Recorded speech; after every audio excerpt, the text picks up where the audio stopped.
Welcome to Revolutionize Your Retirement Radio, bringing you insights and strategies to help you create a magnificent and fulfilling second half of life.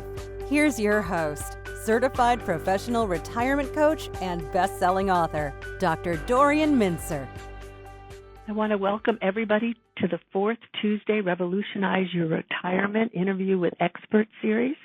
I'm Dorian Mintzer, your host and owner of Revolutionize Retirement. Our focus today is a little different than some of the other talks that we've had. We're going to be talking about grassroots efforts to change policy. And I am so delighted to have two guests with me today. Bruce Frankel, who some of you know because he's been on a call before, and he's very active in the aging movement, and Paul Nagle, who's new to me and probably new to many of you, maybe not all of you on the call, but many of you on the call.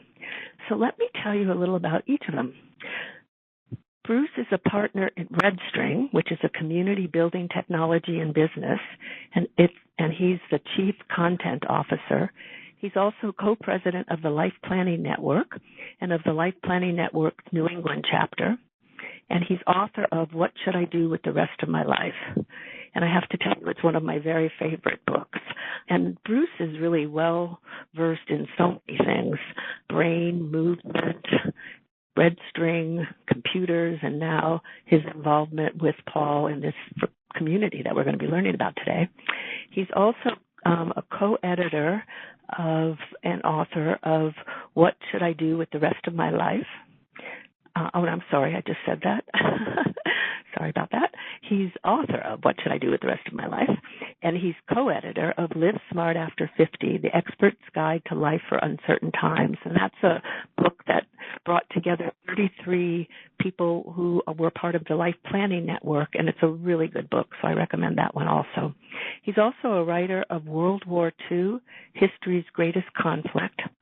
Before turning his attention to issues of aging, he was a prize-winning journalist, the New York-based national reporter for USA Today, and a senior writer and editor for People magazine.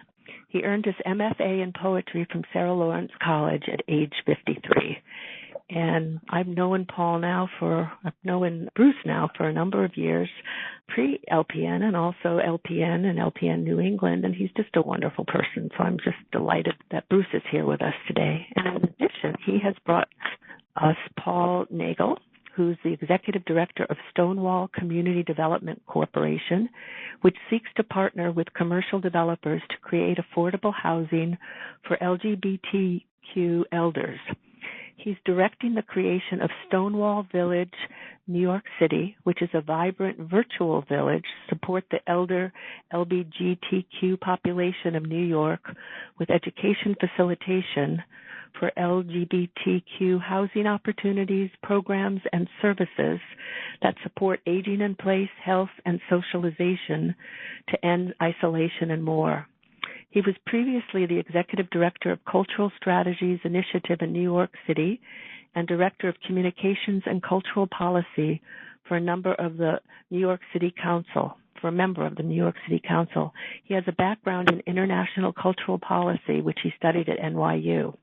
I'm really delighted to have both of you with us today, and it's new for me really to learn about this community, and I just found myself really intrigued when Bruce began to tell me about his interest and involvement in this.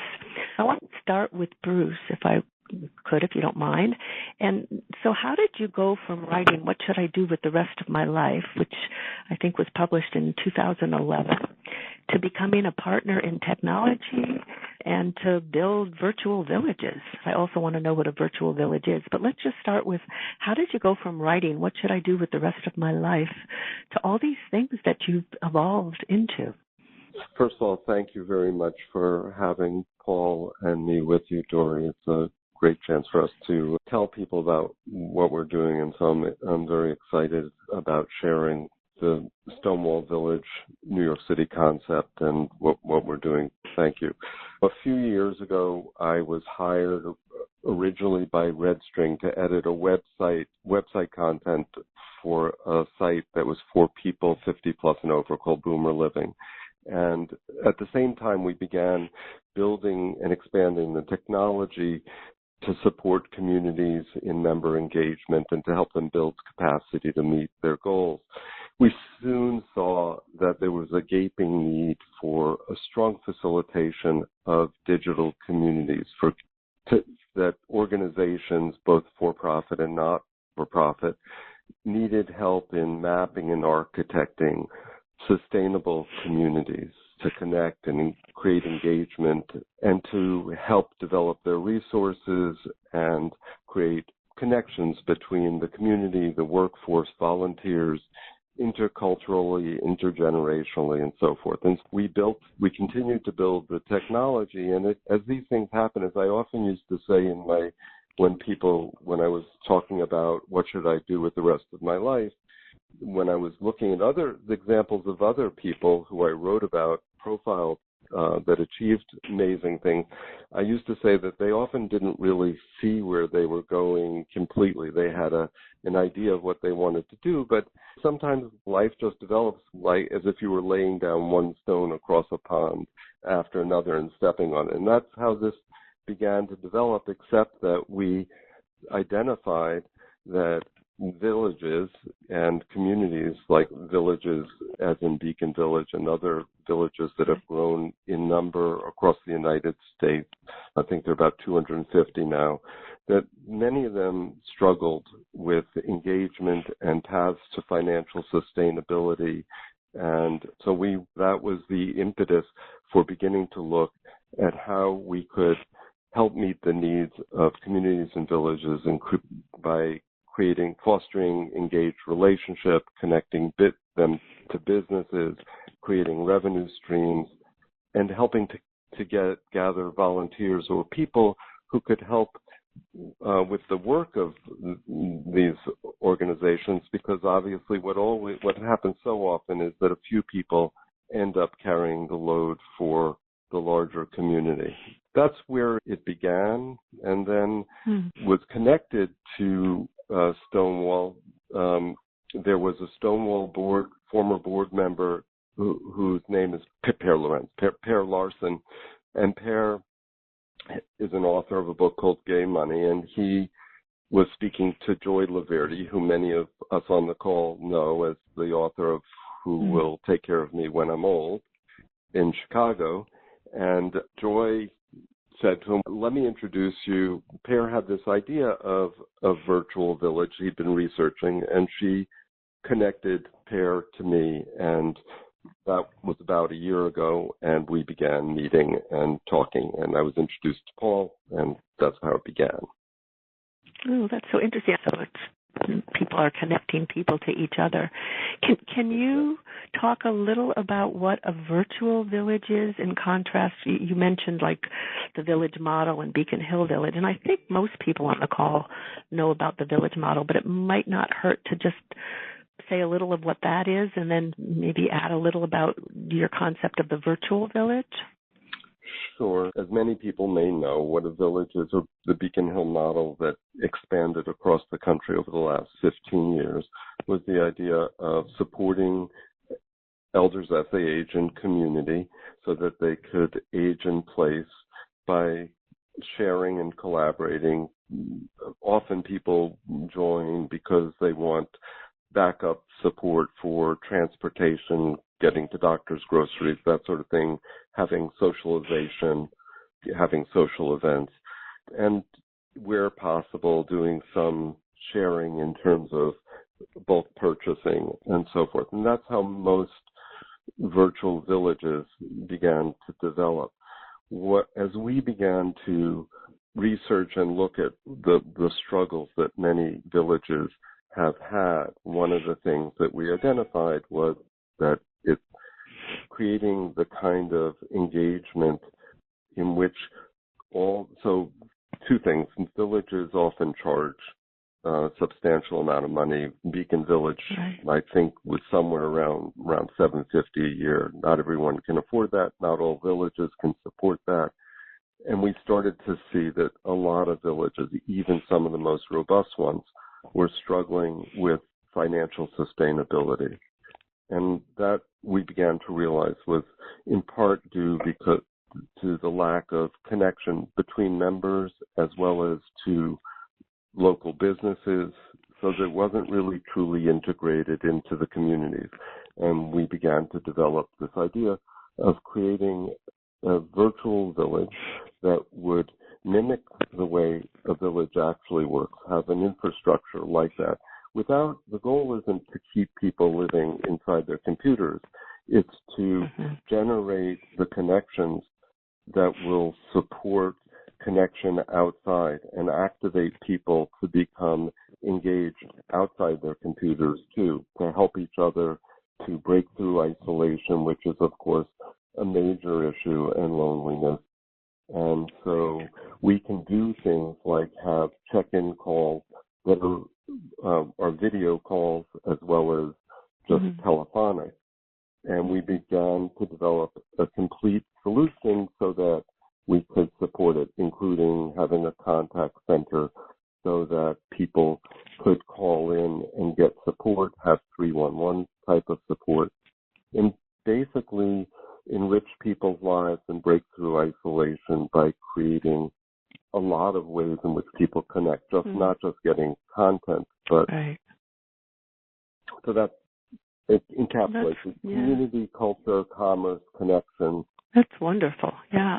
Paul, let me just turn to you for a minute. And can you talk a little in terms of what led you to this and a little of what helped you decide it was necessary to have a special village for LGBTQ folks rather than, and I can well imagine some of what you're going to say, but what sort of led you in this direction and why you felt have this very special village?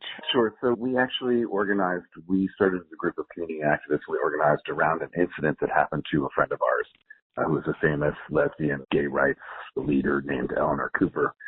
And she had a stroke and was immobilized and was in a nursing home.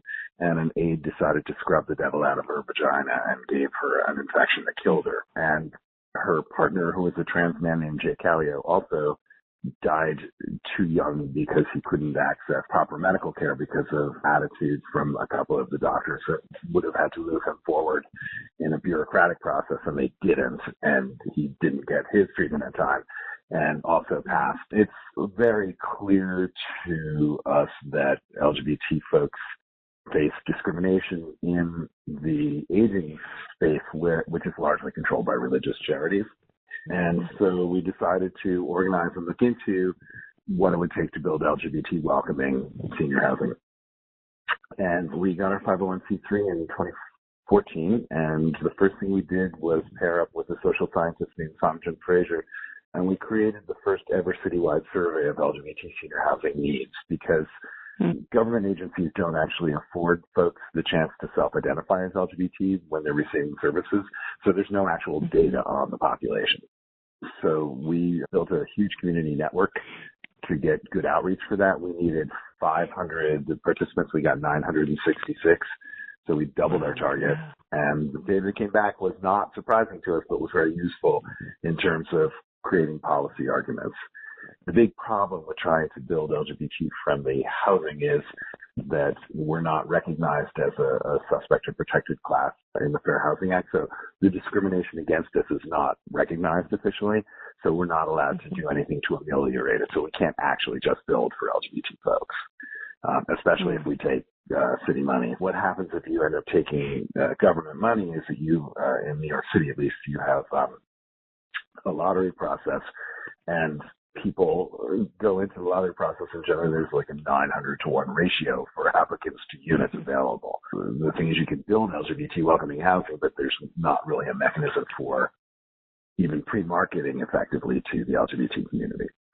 So part of what we're looking at is awakening the community to the special challenges that we face as LGBT seniors, and then organizing to find workarounds where we can, building without government money in terms of we're looking at co-living and micro-design, different ways that we could create venture capital opportunities for legacy investors. When Pear came to us with this idea, we had actually started getting city money through the NORC initiatives, which is the Nationally Occurring Retirement Communities. And our pitch to the city was that we had folks that were co-located in those NORCs but not accessing the services because they were afraid. And so we basically, in essence, created the first non-geographic NORC for the 5 boroughs of the city. We really needed a way to have a hub and an organizing hub for such an expansive project. And that's why this technology was really appealing to us. We had initially looked at the Beacon Hill model, I think, started when rich folks in Beacon Hill wanted to be sure who they were letting into their houses with the vendor tracking. And so we have taken it a step further. We're creating a section on the site for vendors who are credentialed in LGBTQ competency. And everything is about community organizing and education and preparing people for opportunity. So our pitch on that is that we're creating a standard of excellence and respect that we demand, and then creating a market incentive for vendors to meet that standard. And are you finding vendors stepping up to the plate? What's been your... Oh, yeah. And it's interesting because generally you have a conversation with the vendors. We have Silver Nest is moving operations, expanding into New York City, and they have agreed that they would like to send there through the competency training. We're talking with Lyft about sending their New York City central staff and then offering it to drivers, because you can't be on our list unless you're credentialed. And the market analysis of the gay community is very attractive to vendors. We have great brand loyalty. We also are communicators about our being pleased with the product. We tell our friends about it. So there are reasons that we're attractive to vendors as a community. And when you say credentialed, what do vendors need to go through? And plus, also, I'm not sure everybody on the call knows Silver Nest. So Silver Nest is an apartment sharing. Yeah, right. Yeah, we're connecting people to a couple of different apartment sharing groups, and none of them at this point. I just said Nesterly also is another one, right? And actually, NYU and Generations United are working on a new program for intergenerational apartment sharing between grad students and seniors, which is really exciting. But none of them have. And when I talk to a vendor, they say, we don't discriminate, we're for everybody. And I say, so what happens if a client picks on a gay client? What's your protocol for responding to that? And they don't have a protocol because they haven't thought through it. In fact, what generally happens in settings is the person who, the bully, is never the one removed. It's always the person who was picked on that gets removed from the situation. Part of it is that because of the lack of data, there's not general knowledge. And people have a lot of false assumptions about the gay community, like that we have a lot more expendable income than the general community, which is exactly opposite of the reality, especially when you delve into people of color and people of trans experience. The numbers just get way worse. But we are much more likely to live in poverty than the general senior population. We're much more likely to have psychiatric diagnosis and multiple major health issues. And then the big thing is that we lack family support networks, which are 80% of caregivers. And I mean, the gay community has a history of responding to that lack of networks by creating community networks. Part of what we're doing is trying to plumb that as well, that instinct. But yeah, go ahead. Paul, you might say something, Paul, about Sage Care, which is we're working to do the credentialing. We're actually going to be offering credentialing on a number of levels. Sage Care has mostly worked with health and mental health providers. They're actually expanding their practice to take on professional service people and repair people, just individual service folks. We're also partnering with the National Gay and Lesbian Chamber of Commerce, which does the credentialing for gay-owned businesses. And we are actually talking to a third group now, Project Reach, about multicultural competency. So we will have a number of different credentialing icons on the vendor page, and people can shop and pick which they think are most important to them. And then we're looking at having a ticketing tracking system for when people book a vendor through us so that we keep track of what happened with the call and offer everyone a sort of Yelp rating system so they can share their experiences with each other. So it really is about, part of it's about empowering the community to demand respect. Part of it is about building the LGBTQ economy internally, because we are once again under attack at the federal level for sure. But even with our allies at the city and state levels, there's a lot of policy gaps that keep us in a... Maybe the two of you can just go back and forth in talking about it, but like how many people are part of this now? And you've mentioned some of the kind of goals you have. What are you seeing as the short and the long-term goals, and what does it feel like in these first steps that you've been accomplishing so far? Because it really truly is a grassroots, just starting and evolving and developing. It's a phenomenal sounding program, and you've already accomplished so much. But tell us more about the steps and the goals, and how many people, do you have a lot of people who are now part of it, and what's happening? We did our, we'll call it an alpha test. The survey. That's right. We did an alpha test in late summer.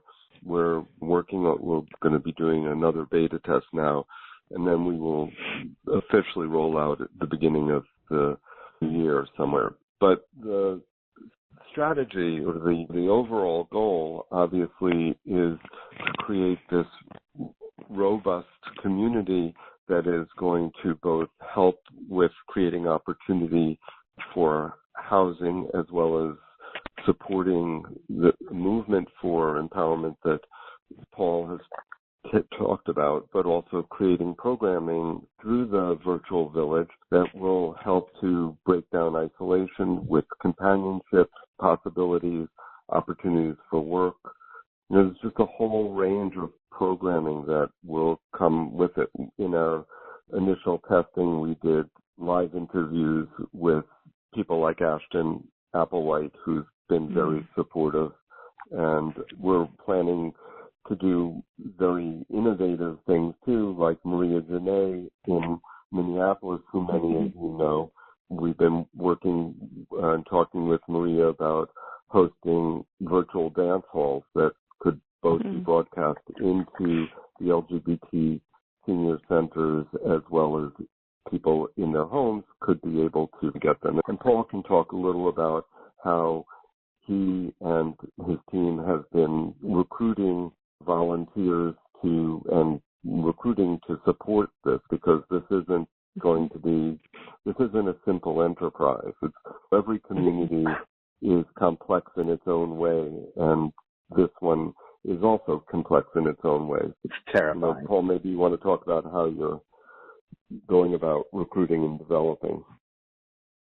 Sure. Part of what we're really interested in is an intergenerational approach as well, because as difficult as it is to get folks generally to think about aging, it's twice as hard in the gay community, and that's just a fact.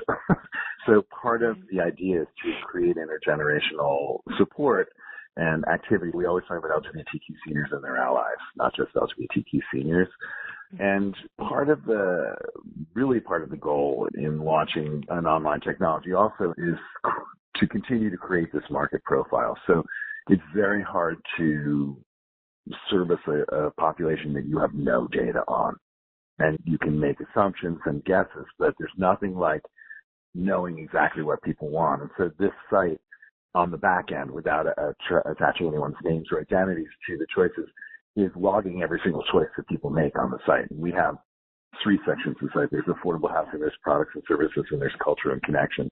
And part of the idea was just to offer people so much stuff that whatever age they were at, whatever particular physical capacity that they're at, and whatever socioeconomic level that they're at, there would be something in this village for them to participate in. Part of the other underlying assumptions that are really informing the way we build this out is that, like we said, other villages are charging $500 to $700 a year memberships, and we're charging like $25 or nothing. And all you need to do to get the nothing is check the box that says, I can't pay. And you don't have to prove anything else. We're putting a lot of revenue generators in the site as well. And then there's also getting people to a point where they're literate enough about the issues and the potential solutions that they can actually participate in policy advocacy, because we're not going to be able to do this without some policy change, certainly at least policy elasticity. And that shouldn't be underestimated, the policy elasticity. But when politicians or city agencies want to be elastic with a rule, they really need a public demand for it to give them a sort of political cover. The language of the site is always very much geared towards We don't just say here are vendor credentialed vendors for your protection and comfort.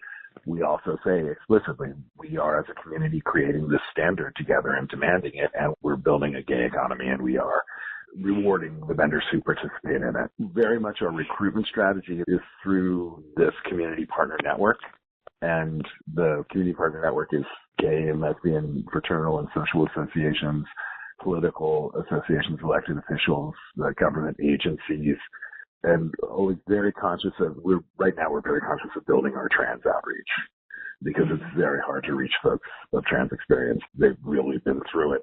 They tend not to participate in a lot of the programs that the regular citizen would participate in. Just in terms of building affordable housing in New York City, you have to, if you take city money for affordable senior housing, you immediately have to have 1/3 directly from the homeless shelters. And gay and trans folks really don't use the homeless shelters. So what is the sort of policy fix for that, or the workaround for that? That's a lot of what we're trying to do, is get people engaged in those discussions on their own behalf. Are you finding, because one of the goals, as you said, is this really empowering people, are people who maybe felt like they had a voice before stepping to the plate, and yeah, go ahead. It's a little too early to tell. I had one very cranky woman at one of the centers where we were doing our discovery sessions, and she was really cranky about all of the typos on our website. And so now she's agreed to help us as a webmaster. Oh, that's good. And do editing and stuff, which she's really good at. Right. So I believe, yes, that the response from folks like vendors, and Bruce is a networking beast. So when we were trying to find good photographs for the site, it was the photographs of seniors in the stock sites are all the same 7 white people walking along a beach. Mm. And so Bruce just started outreaching to LGBTQ photographers to see if we could get them to donate work. And then we have 4 major partnerships with different LGBTQ photographers, not just for allowing us to use their work on the site, but also in terms of working with the members to create programs. One of the other programs that we're doing in the products and services part is we're creating a Stonewall store for LGBT seniors and their allies who are artists and designers to be able to sell their work to the community. And one of the photographers is taking a strong hand in the creation of that. The site itself is really a tool that's limited only by our imaginations. And right now I'm speaking about our vendors and partners, because those are the ones we've had the most developmental interaction with. Part of what we're doing is partnering with a group called CU Link that's created a very simplified tile-based mirror of our site for cognitively impaired and technology-averse folks. And one of our partners visiting their service in New York is very excited about the potential of CU Link opening up telemedicine with seniors, which they've had barriers to because of the technology aversion. And the potential for telemedicine with the site that we've created is great, because every member gets video chat, DC access for free at the touch of a button in Zoom, so people can get a check-in on their smart TV and have a conversation with the person who's checking in with them, which allows the provider to, instead of only being able to do an on-site visit 2 days a week, to have a 7-day-a-week presence in a very efficient way. But the idea that they could also actually use the CU Link to bring people out of the technology aversion and into the potential of telemedicine that the site is offering is really exciting. Just a word about CU Link, which is a partner of ours, Redstring. They tested CU Link, which is a tile-based telesystem, in England with 400 Holocaust survivors for the last 3.5 years. When they started at 75%, so imagine how old people are. First of all, if they're Holocaust survivors, 75% had no technology experience. And to this day, 75% of them are using and are more engaged than ever with their devices and their ability to use it. So we've integrated that into the Redstring system so that people who are technically challenged or cognitively challenged or families can help their loved ones to have the technology And breaking down, again, it goes back to breaking down isolation, creating paths for people to continue to be part of life. So interesting. Bruce, let me ask you a question. What's been most interesting to you about working on this very specific project, really the LGBTQ project? Has this been newer for you working on it? I'm just wondering what that experience has been like. It's been first of all, Paul is an incredible partner. It's been great working with Paul and Saif Lashore, who's the project director for him, program director for him.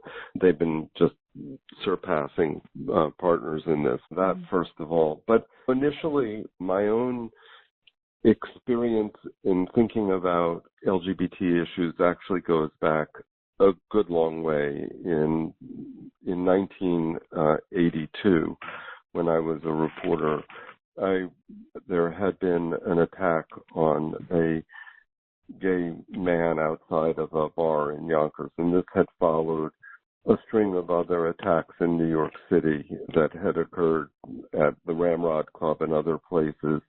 And I decided to write a piece about suburban hostility to gays in 1982 and spend time in the community, and became very sensitized to the peril in every way for people who identified or then didn't identify because they were scared to identify openly. Right. So it's really been something that has concerned me for decades, not just the friendships that I have, but also as a professional journalist. It was something that I followed. But in working in this, I think the thing that surprised me most was stuff that you might realize if you stopped and think about it, I didn't realize.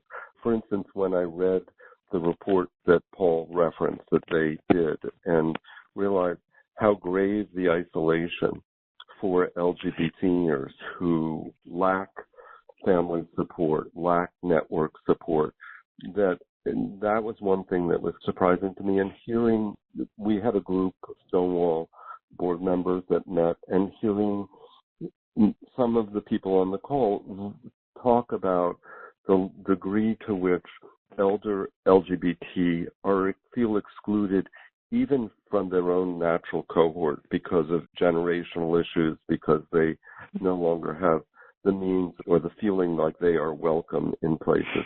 And so what I have been thinking about in terms of aging and isolation for the last several years and the need to break through the isolation just seemed magnified so greatly that was really what struck me more than anything else, that of all the areas of need that we know for elders and to create caring community, this seemed to me, and trans, of course, more than any single group. When you look at, Paul referenced the photographer that I recruited, Jess Dugan, and she did an amazing book, which I recommend to everyone to look at, which is called To Survive on This Shore.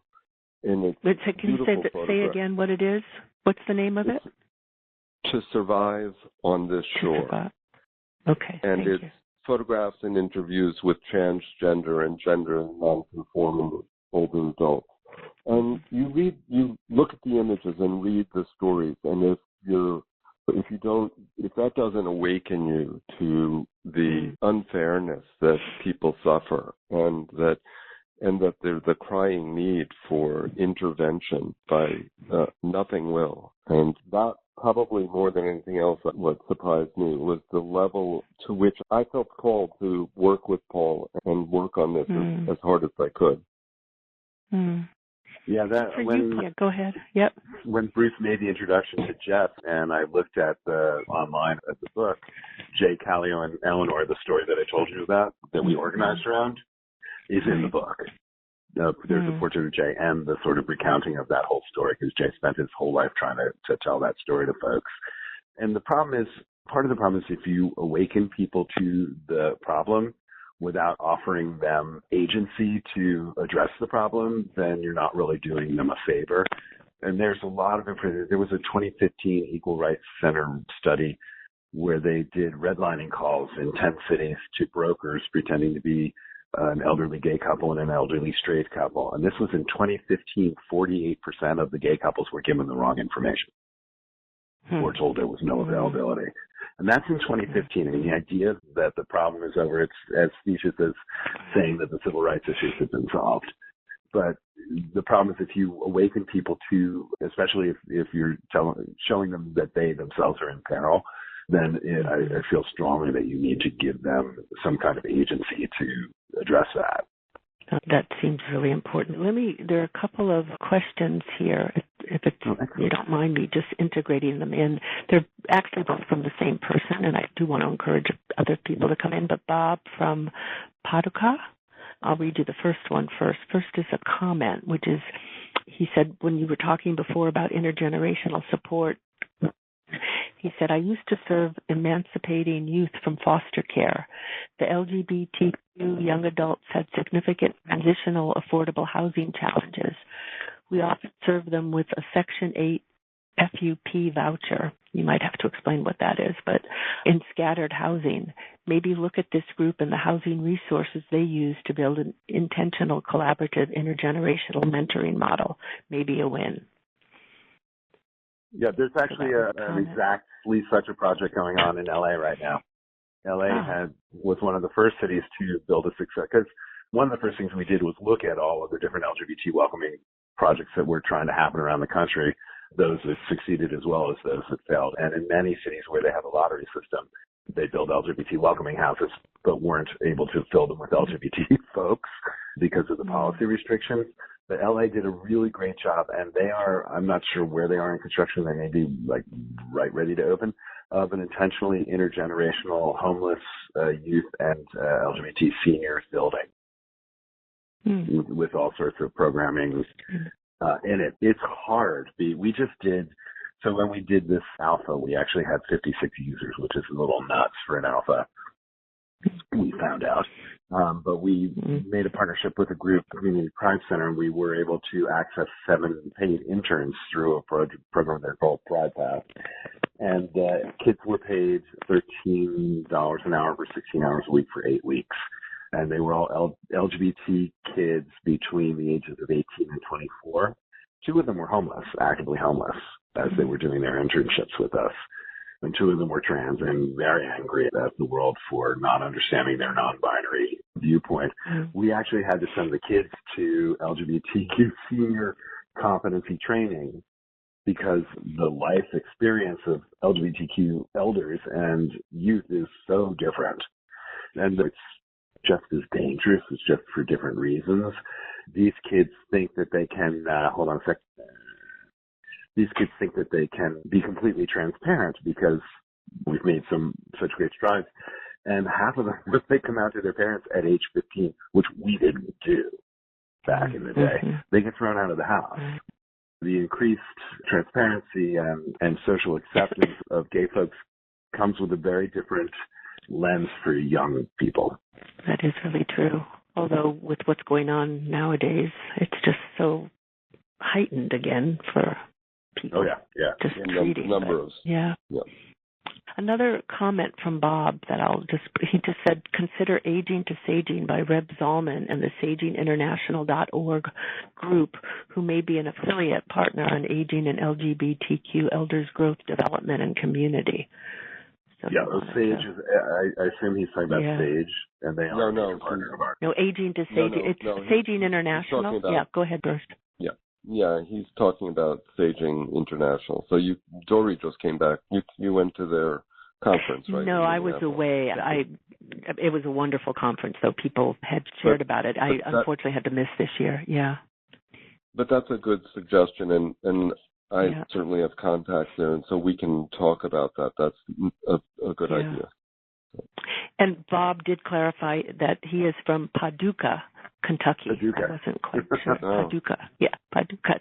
Paducah, where they had Thank you, Bob. Paducah, where they had a horrible shooting that I covered years ago, where the endless string of violence in this country.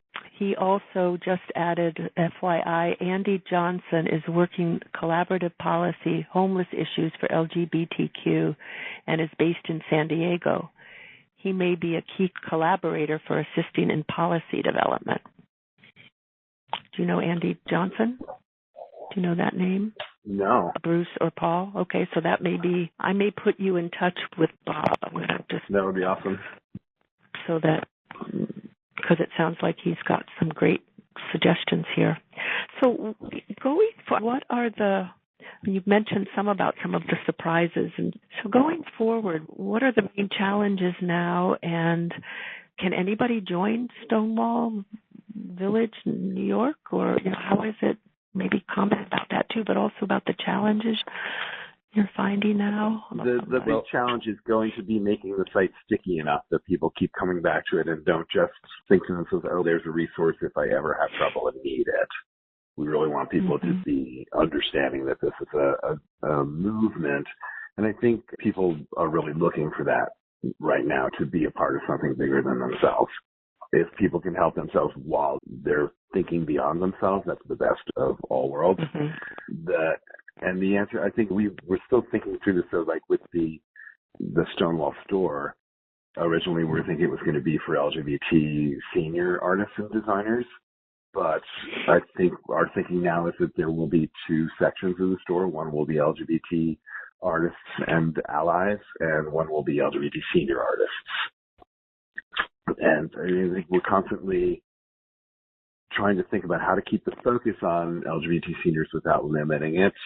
And the other thing is that a lot of the affordable housing programs in New York City are all geared now towards very low income folks, which is terrific. But there's a whole mid-market of people who used to be middle class and no longer are, but are still making more than low income, so they can't qualify for the affordable housing projects in New York. We really want to be very conscious of that mid-market, and that informs a lot of how we're envisioning the site, because we don't want it to feel restricted to a specific age or capacity. And one of the challenges, I'm sorry, go ahead, Dory.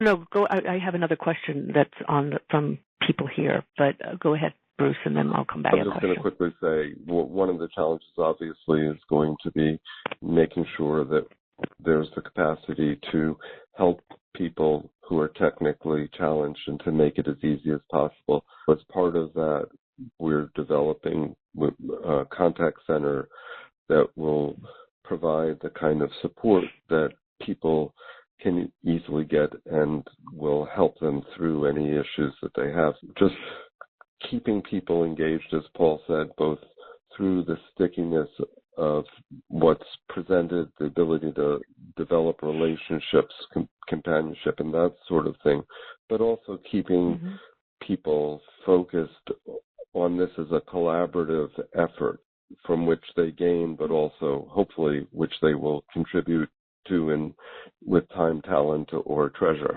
So, yeah, we had a very interesting development yesterday. Actually, I think we have our first social work college interns connection finally happening.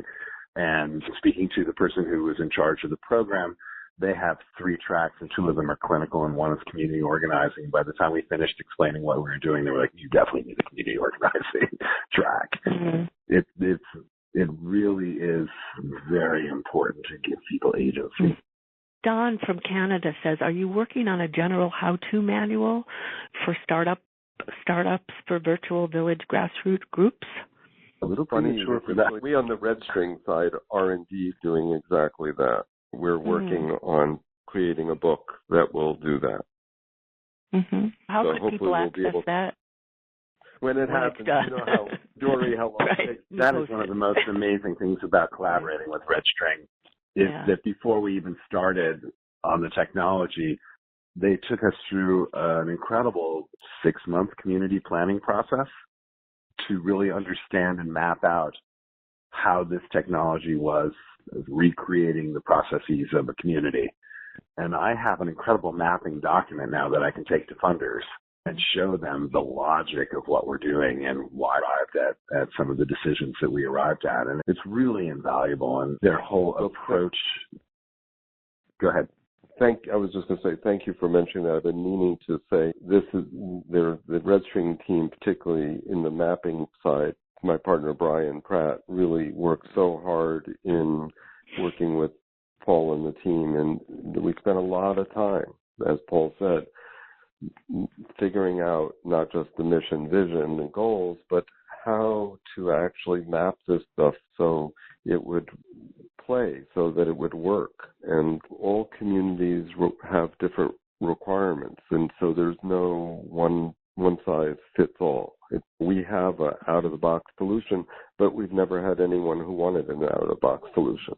Yeah, and also the ability to check every assumption against the mission has been really valuable.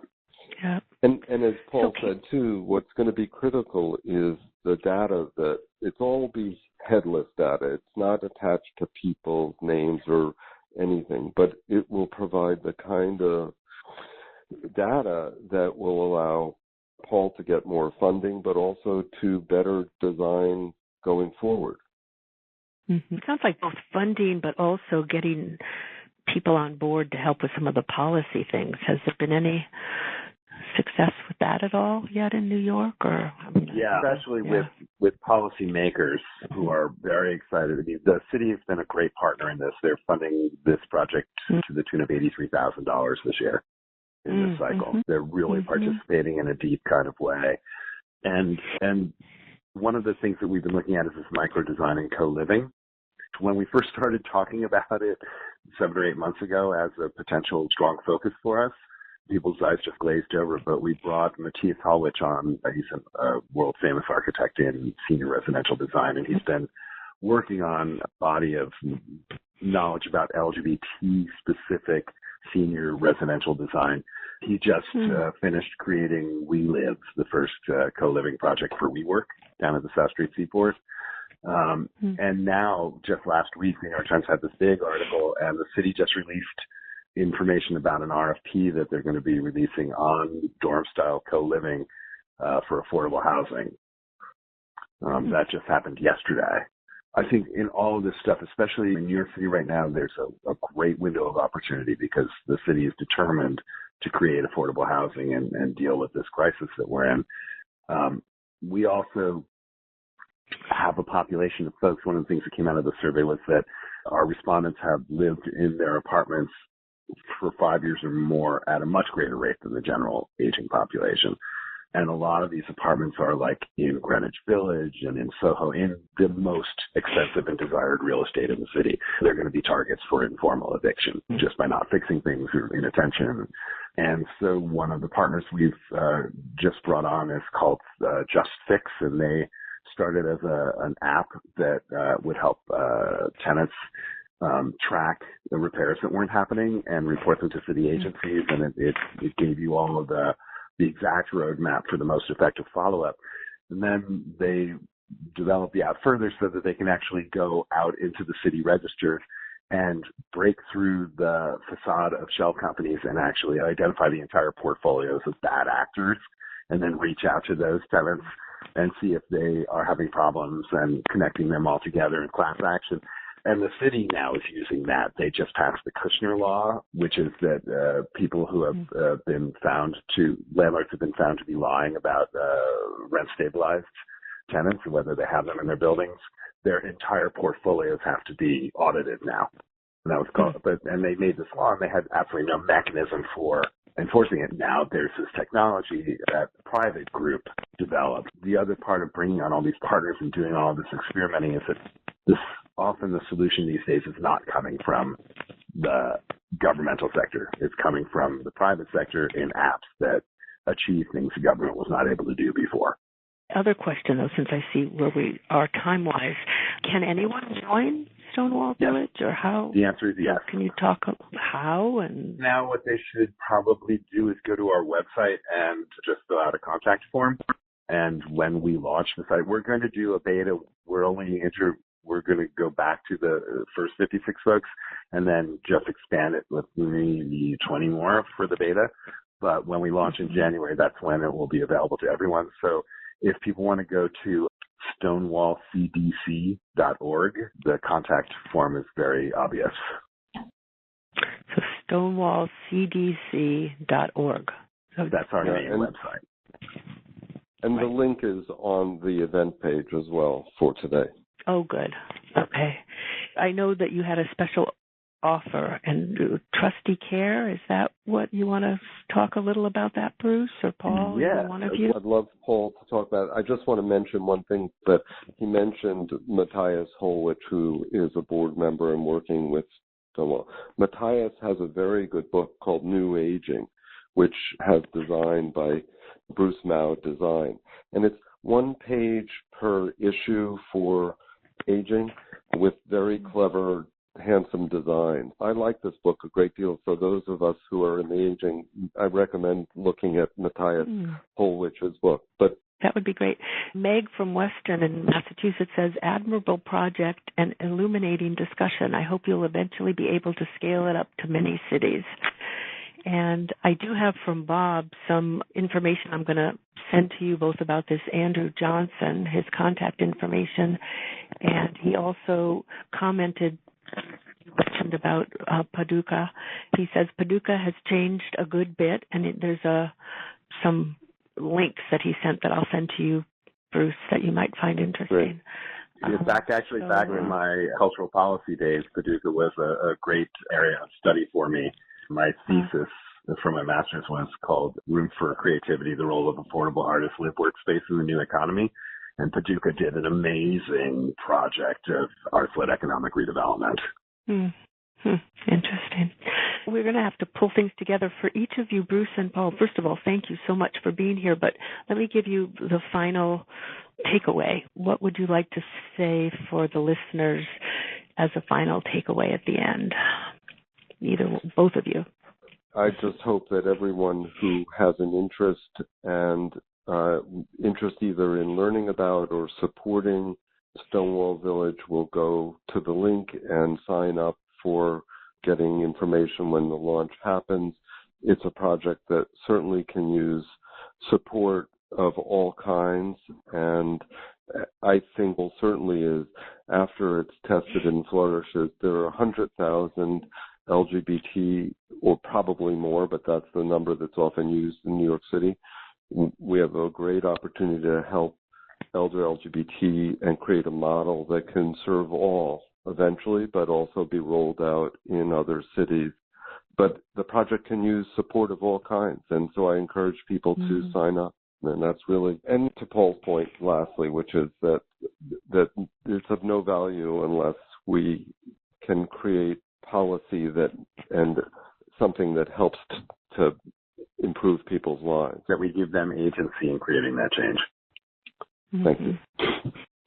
Yeah. Any other thing you'd like to add, Paul? Nope, thanks. Okay. I want to thank you both. This was just really very interesting, and I'm going to check some of the things that you've mentioned too, Paul, and to Bruce. And I just want to thank everybody for being part of the call and wish everybody happy holidays. And let's hope for and pray for some decency in our world. We certainly need it, and it could be helpful for this project as well as other things. So anyway, I just want to thank all of you for being here today, and thank you both, Paul and Bruce, for being with us today and helping illuminate us. And great. Take care. Thanks. Bye-bye. Thank you very much. You've been listening to Revolutionize Your Retirement Radio with Dr. Dorian Mintzer. To learn more about the resources mentioned on today's show, listen to past episodes, or download our free retirement transition guide, visit revolutionizeyourretirementradio.com.